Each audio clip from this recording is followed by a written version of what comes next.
Hello, hello, everyone. Welcome to the August meeting of Citizens Climate Lobby.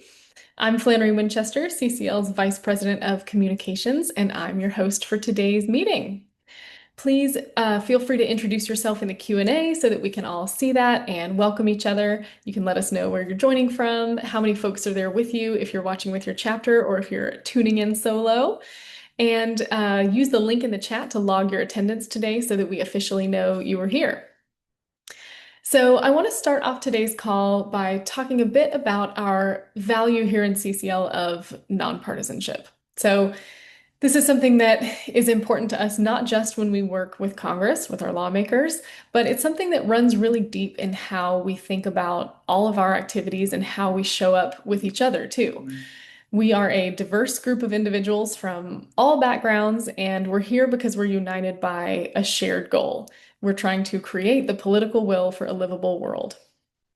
So, no matter your political views or your personal identity, if you're committed to working together with respect, appreciation, and gratitude, you are welcome here at CCL. And of course, we bring that value with us. And we did bring it with us to our conference and lobby day last month, where we came together, volunteers of all political stripes, to lobby lawmakers, Republicans, Independents, Democrats alike, on Capitol Hill in Washington, D.C. It's a powerful demonstration of what we're all about. So we're going to celebrate that here for a bit at the top of the meeting. And as well as I'll give you a few other updates that have happened at the national level since our last meeting. And if you'd like to share any of your CCL personal wins or chapter updates in the Q&A, go ahead and do that as well. And I'll read some of those local updates aloud in a few minutes after I share our national highlights. So, at the national level, as I mentioned, our big headline this month is that since our last meeting, we had yet another successful summer conference and lobby day. So I'm going to hand it over to CCL's interim executive director, Ricky Bradley, who's going to share some highlights from this year's event. Ricky? Thank you, Flannery, and thank you for everyone and the more than 800 CCL volunteers from across the country who came to DC for this year's summer conference and lobby day. It is an incredible group of people. When you get in there for a while and you mix it up and you start just talking to everybody, you just realize what are all the different things that people bring to this advocacy. And there's nothing like being in that hotel room, that banquet room, or full of CCL volunteers. It's just an incredible energy, and so it always gives me an opportunity to sort of rebalance myself each summer. So I would appreciate everyone who is there. I also want to give a big shout out to our national events director, Allison Cabisco. There she is. Maybe go back a slide, Josh, or two. You'll see a picture of Allison up there on the slide next to me. There you go. She makes this event happen. And, maybe folks don't see Allison all the time because she is sort of more behind the scenes than some of our other national members. But I know you all feel the enormous impact of her work. And, it's a big special event that she puts on every year. So I just want to give her kudos to that. So the conference this year included, as always, breakouts and special sessions so we could really go deeper on policy. We went really deep on policy this year, and lobby meeting preparation as well. And I was impressed with everyone's excitement to learn and their commitment to really thoroughly and carefully prepare for the lobby meetings. I mean, every year it seems like people are more thorough and more prepared than they ever were in the past. I don't know how to rank that, but it really felt that way this year as well. And then on lobby day, we had more than 400 meetings on Capitol Hill. So that is just huge. It sends such a big signal to our members of Congress. Our social media was flooded with people's photos from their lobby meetings. I mean, the whole day was just an incredible show of broad constituent support for climate and clean energy policy. And, as we talked about at the conference, what we do matters and is very necessary. And the folks on Capitol Hill and off Capitol Hill, even the folks that we meet with that are off Capitol Hill, are always impressed with our staying power through this moment and our constancy. Now, our lobby meetings that were on that day were also supported by over 2,000 calls, I think 2,088 calls, there you go, from folks at home on that Monday and that Tuesday. And that went a really long way towards amplifying our in-person presence on the Hill. It's amazing you walk into an office and they're like, "Oh yeah, I just got off the phone with some CCL volunteers who are trying to talk to us about your being there and being available for that day." So I want to give a big thank you to everyone who attended, everyone who called Congress, everyone who supports CCL with your donations throughout the year. Obviously, that's really important. And just thanks to everyone who cheered us on while we're, through your social media posts. It really helped make this year's event just a huge success. And I think I'll hand it back to you, Flannery, so you can highlight really one important impact that we've seen that I think you can directly draw a line from our lobby day. So, Flannery, why don't you talk about that for a sec? Absolutely. So, one of our lobby day asks was for lawmakers to reject any additional guidance from the White House that might try to further restrict tax credits for clean energy like wind and solar. So, we saw the One Big Beautiful Bill Act pass in July. That unfortunately did roll back many clean energy tax credits. And so what we were talking about on the Hill on July 22nd was we wanted lawmakers uh, to reject any additional rollbacks. And so then a week later, we saw Politico report that a handful of Senate Republicans are, quote, escalating their pressure on the Trump administration to back off its efforts um, to limit solar and wind energy projects.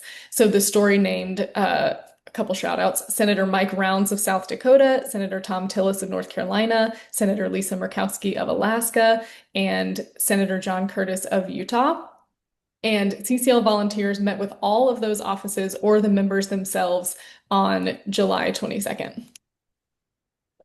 And then this week, we also saw Senator Chuck Grassley of Iowa joined Senator Curtis in actually placing a hold on several Treasury Department nominees because they're expecting the agency to clamp down further on tax credits for wind and solar energy. And CCLers also met with Senator Grassley himself on July 22nd. So this is a direct example of members of Congress following through on this key part of our primary ask. So that's really encouraging to see.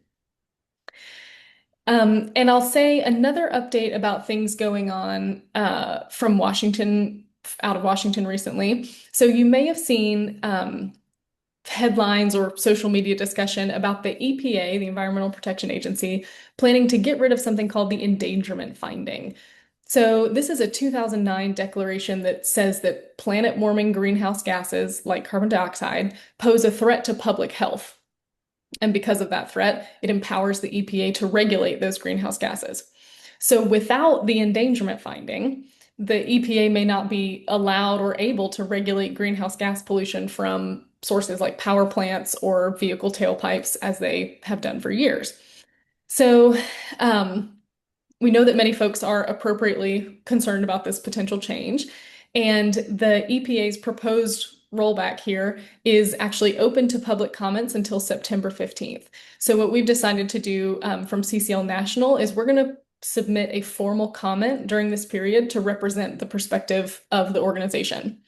So as we've discussed here in CCL in recent months, we don't typically engage directly with federal agencies because we focus our work on Congress, where constituent voices have the most direct impact and influence.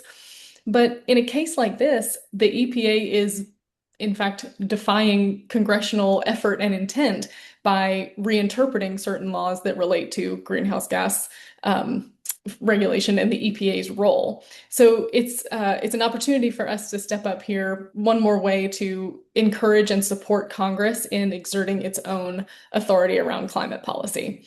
So Dana Nuccitelli, CCL's research manager, is putting that comment together on CCL's behalf, and we will post a blog about that on our website with a bunch more detail once that's finalized and submitted. So keep an eye out for that.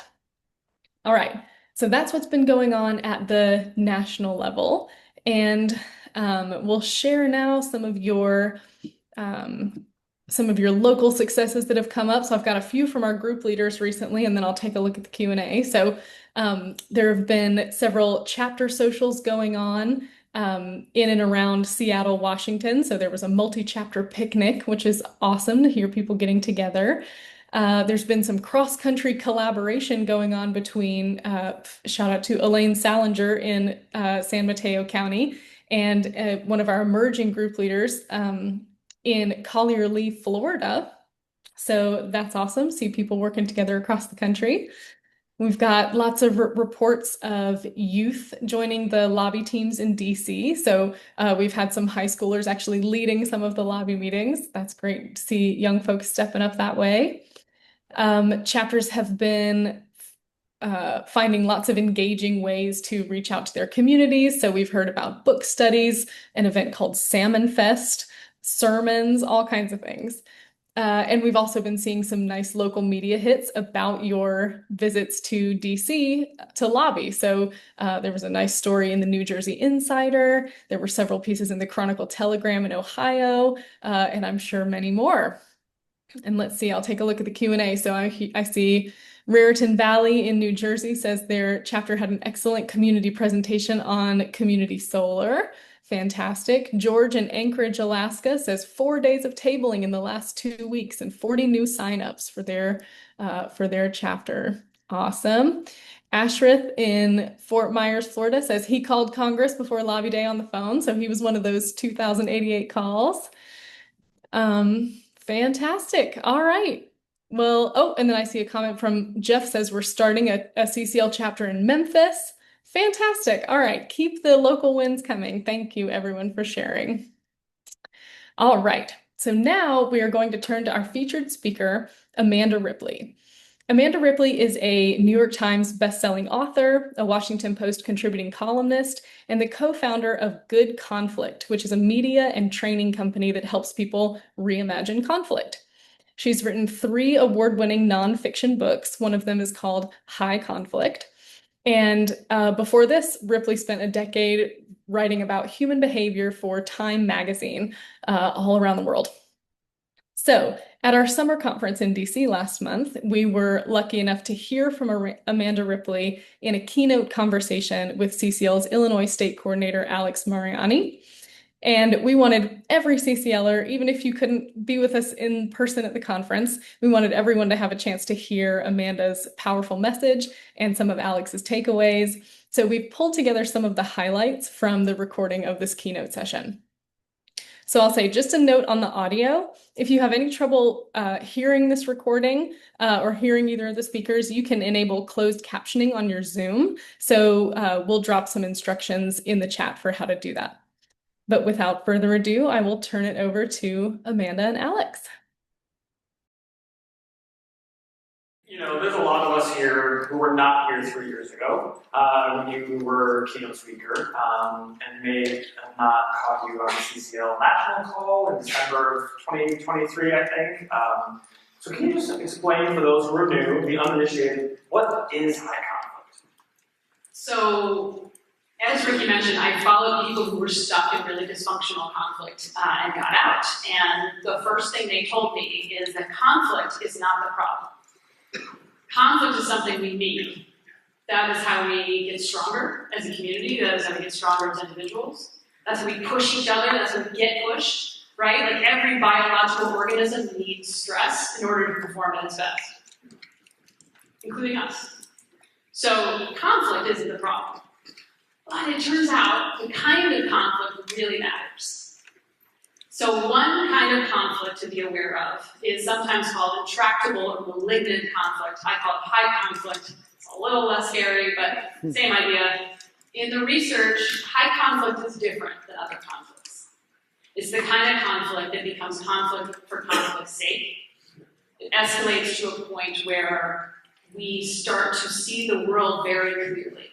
There is an us and a them, a good and an evil.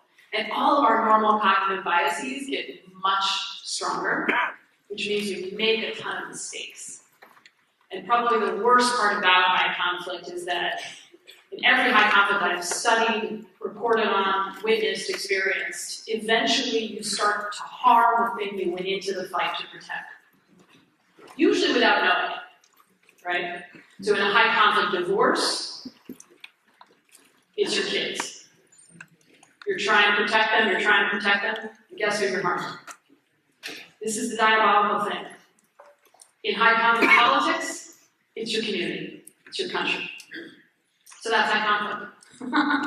So then what is the healthy version of that? What does good conflict look like? You know, what are we hoping to get to for not move from high conflict to good conflict? Like, what does good conflict look like?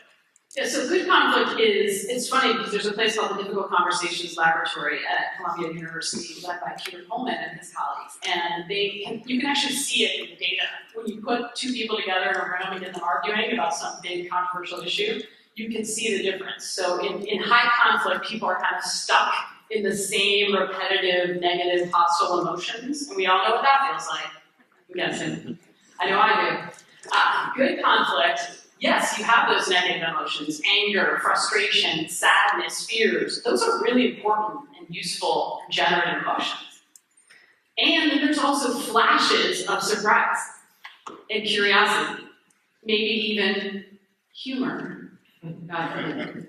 And then back to frustration and anger and sadness and fear, right? So there's a sense of movement, and you can see it in the data, which is cool. We focus on climate legislation, we focus on Congress.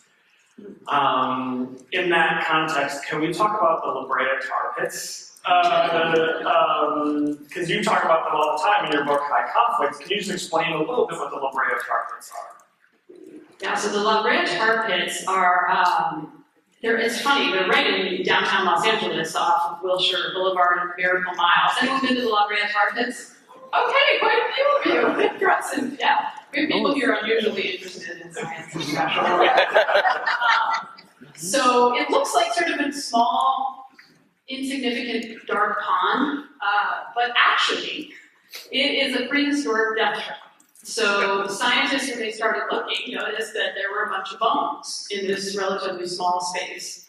And then they started counting them, and they realized there was more than 3 million bones, including entire skeletons of large mammals, like mammoths, sloths, bison, including 2,000 saber-toothed tigers.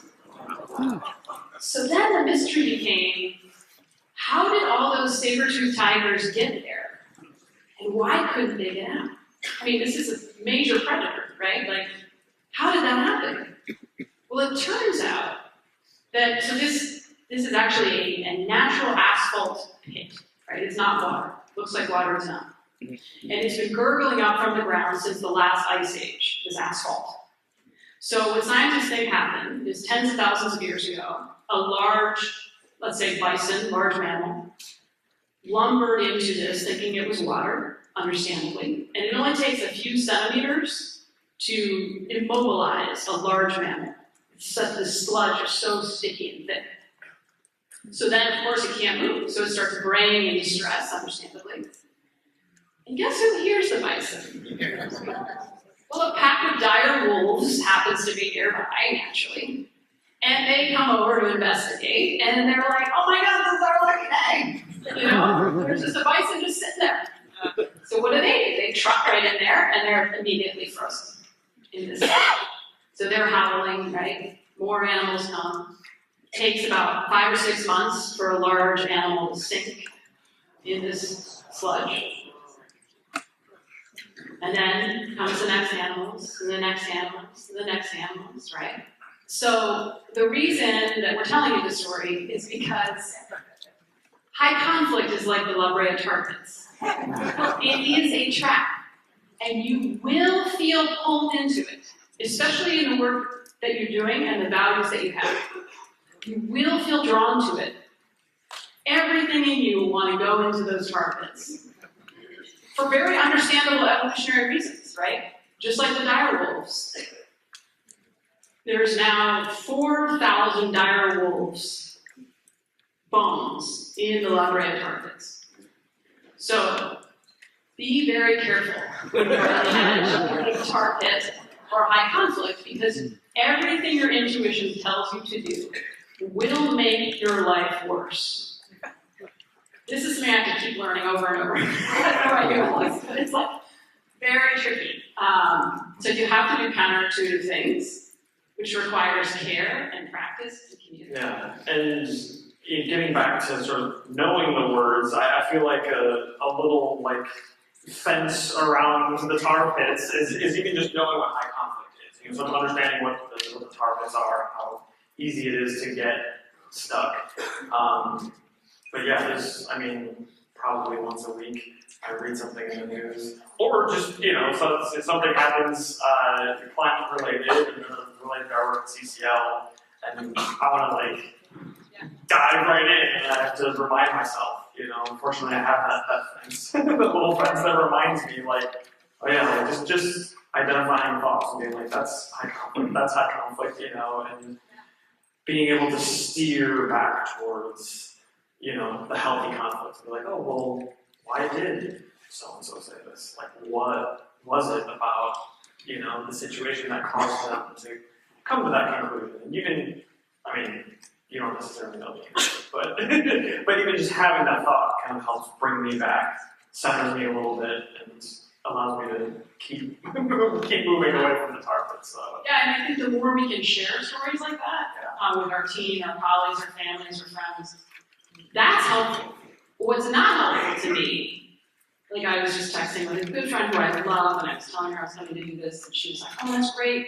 Did you hear about all the scientists that got fired on Friday?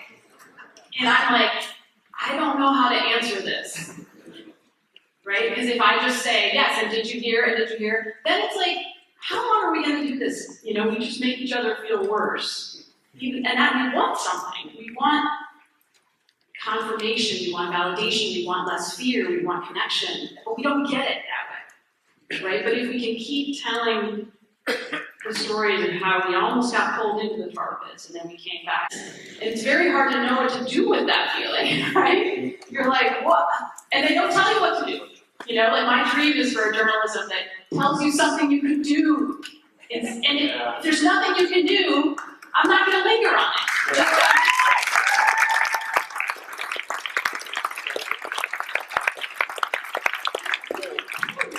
If you let that stuff seep into your head for too long, it will kill you, and it will make you live a smaller life until then. Yeah, and that really resonates with me because I am the person in Chicago who, when somebody new joins CCL, I get the email and I reach out to them, and I've been doing this for 4 years now. I've had hundreds of conversations with brand new CCL volunteers. So many since the general election. We've had an increasing number of people joining. I've been talking to new people. Some of them who are here, which is amazing.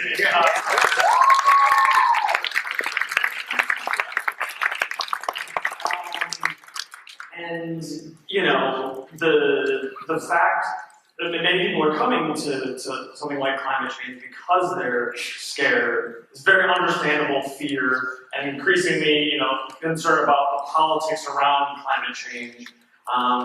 And just having like an organization that is a bit of like an island in the, you know, horrible rough ocean. People are like, oh, you have like a plan, and you have like a set of values, and this is like, you've been doing this for like however many years. And everyone can participate, not just like 5 people out of 4 million. Exactly, yeah, and so the fact that we are focused, the fact that we are empowering other people, that we are like the inverse of the tar pits, I guess. We draw people to us in that way, you know, just because, yeah, it is distributed. It's not, there's no, like, I'm a leader, but like, that doesn't, I mean, it just means I end up with more emails than, you know. I'm not doing any more work than anybody else here, that's for sure. And then the fact that it is so empowering in that way. Maybe you're a boat in the tar pits. Is that a good analogy? Like, I love that. Because you have to go close to it. Yeah. You can't totally bug out, right? Yeah, and you do have to go close to it. And I'd actually love to hear from you. Hover. For those of you who are thinking about this, that boat's going to get stuck. It's a hovercraft. Imagine the merch. CCL, it's a hovercraft. Starts in the store.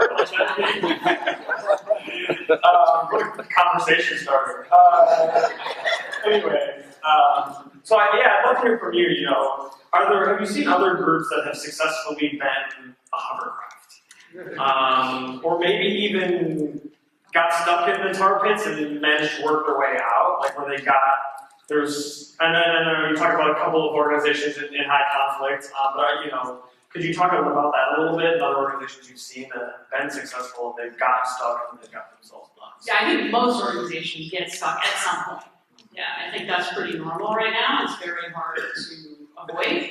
And maybe, you know, there's value in that. Like if you don't get stuck too long, because you can learn things, and if you can shift it into useful conflict, you can actually come out of the tar pit stronger than you came in, right? It takes some muscle to get out. I'll stop with the analogy. So at Good Conflict, we've trained a couple thousand people now in how to stay out of high conflict and generate good conflict on purpose. And our sort of theory of the case is that the only way to stay out of high conflict in the long term is to cultivate a culture and rituals and traditions of good, healthy conflict. Because avoidance doesn't get you there. And actually, I was just talking to Esther Perel. Does anyone ever listen to Esther Perel, the podcaster, psychologist? And she was saying, you know, polarization is just conflict avoidance. And it was so interesting, because I think of polarization as like conflict all the time, right? But actually, it's a way to not engage with each other. And she said she sees it in couples in her office all the time when they're polarized. One person wants to move, the other doesn't. One person wants another kid, the other doesn't. And then they just are on a seesaw, right? Back and forth, back and that's what a dynamic is between people. You push, I pull, on and on and on. And then you never have to actually grapple with, well, what would it be like if you had another kid? You know, or if we moved. So it's a way to avoid the hard stuff, including the hard feelings, right? Of fear. Well, usually it's fear, right? If you can feel angry instead of afraid, it feels more protective. So, yes, every organization we have worked with, including newsrooms, nonprofits, for-profits, members of Congress and their staff, every organization has had dalliances with the targets. And some get stuck for a very long time. And it's so heartbreaking to see as an outsider because they totally lose sight of their mission, which is on fire, right? Because they're fighting with each other.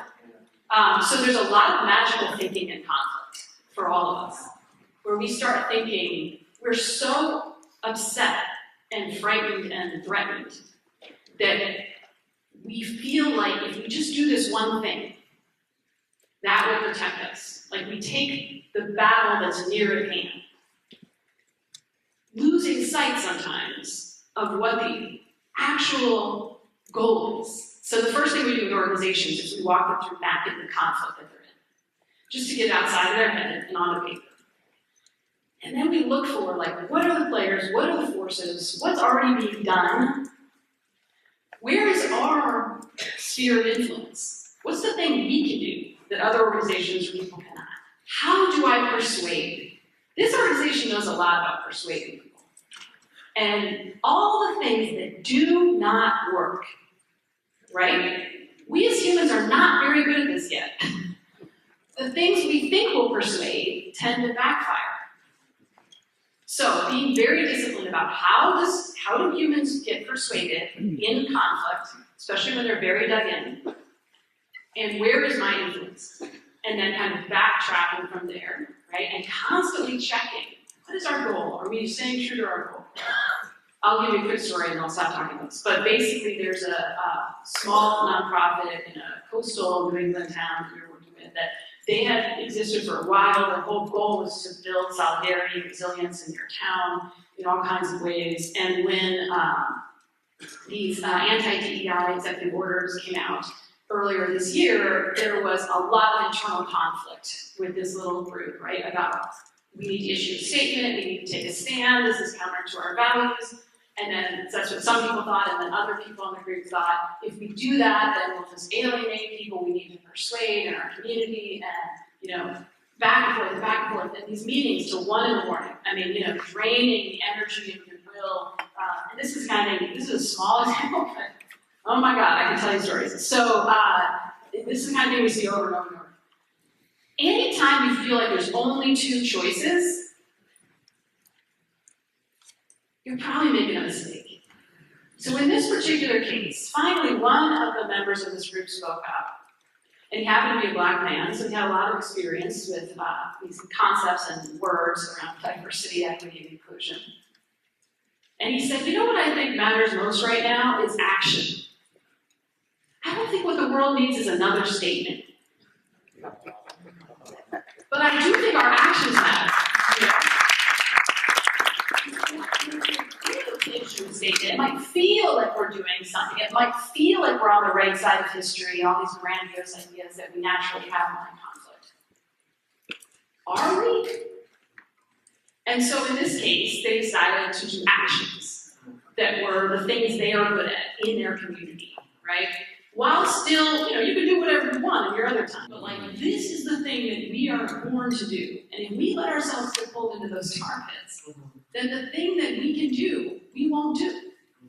And that's how this continues in perpetuity. Yeah, it's reminding me of what Ricky said is, when CCLers go to Congress or when we're doing our work in our various communities, that we are demonstrating what we would like to see not only our politicians and our elected officials, but also other people in America, our fellow Americans, what we'd like to see them do.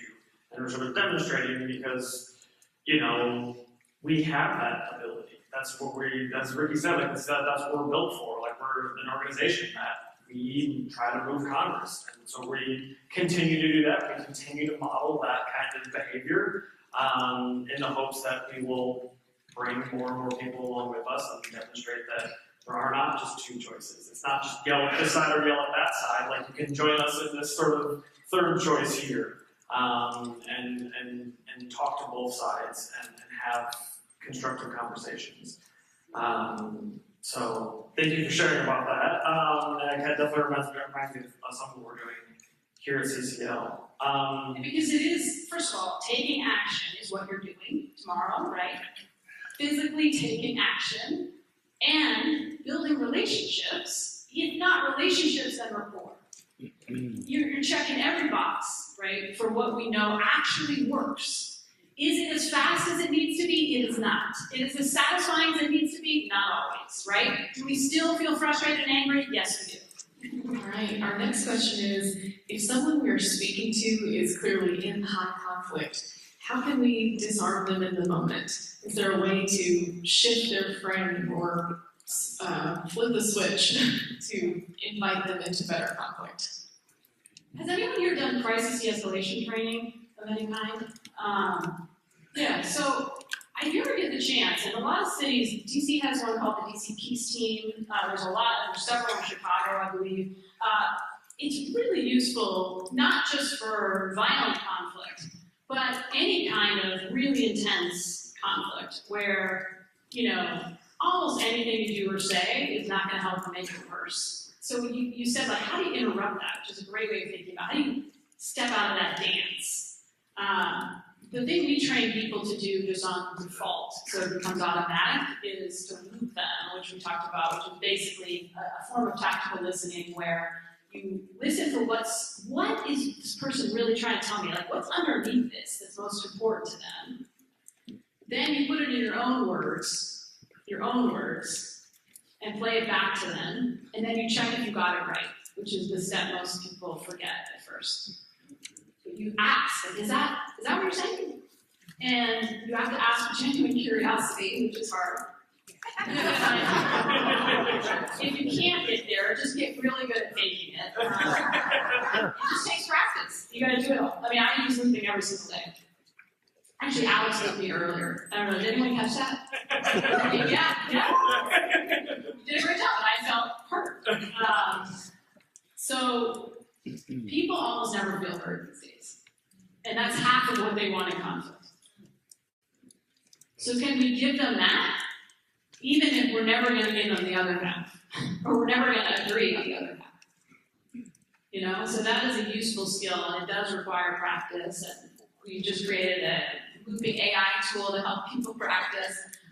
because you can't always do it with real people, and it is kind of scary how good the AI tool is at coaching you how to get better at it. So.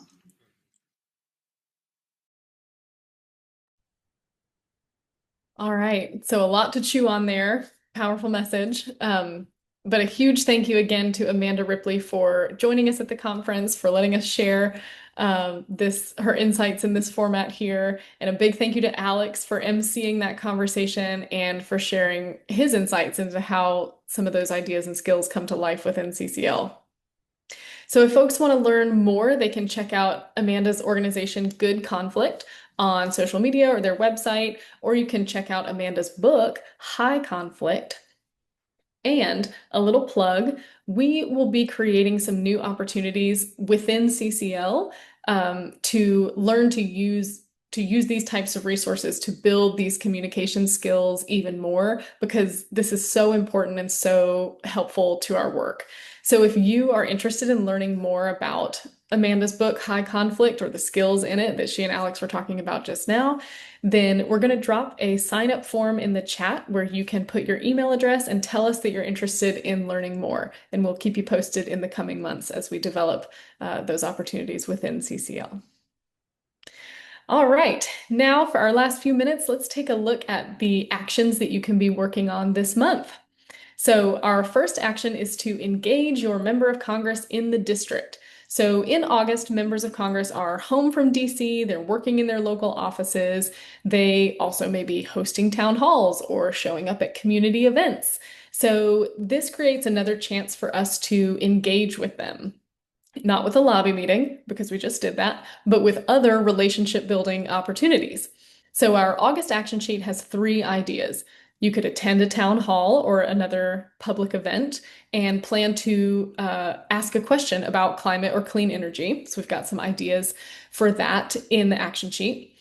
You could invite your member of Congress to an event of your own that you and your chapter might be hosting. Or you could plan a drop-off of constituent letters or local media that you've generated, or drawings from kids, postcards, all sorts of ideas. You could drop those off at your member of Congress's district office. So there are more details and guidance in our August action sheet, but that's something that you can be working on this month. And if folks already know how you'll be engaging with your member of Congress, go ahead and share that in the Q&A so that we can see, and other folks on the call can see what you're planning. So another action this month is to contact Congress about climate appropriations. So go ahead and start pulling up this short link there on the screen, cclusa.org/live-action. Whether it's on your laptop or your phone, go ahead and pull that up while I give you the context for this action.